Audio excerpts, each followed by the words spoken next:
Ayan, sa dulo. Kung makikita nyo lang ito, actually, sobrang dami ng bungan to. Para kayong nag-jackpot sa loto. Ayun, oh. Kita nyo yun. Yun, nasa dulong yan. Bago pa. Yan ang grabe. Talap.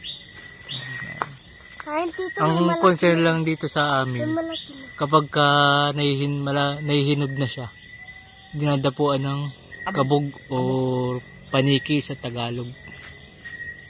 Ila yung isa sa mga kalaban namin.